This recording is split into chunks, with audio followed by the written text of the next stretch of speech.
An error occurred in Facebook services. Close this app now.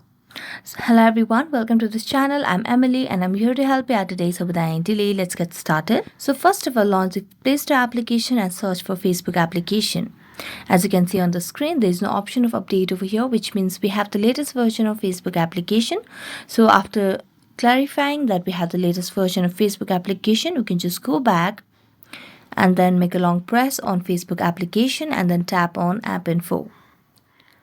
This will lead us to a new page where you can see the option of clear data at the bottom right corner of the screen over here. So tap on it, then tap on clear cache and then tap on OK.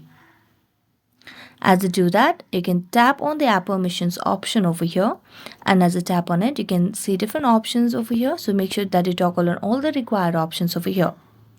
Now you can just go back and try to uninstall this application and reinstall so that you do not have any more error that occurs in your Facebook application. So that's it. Thank you so much for watching this video. See you next time.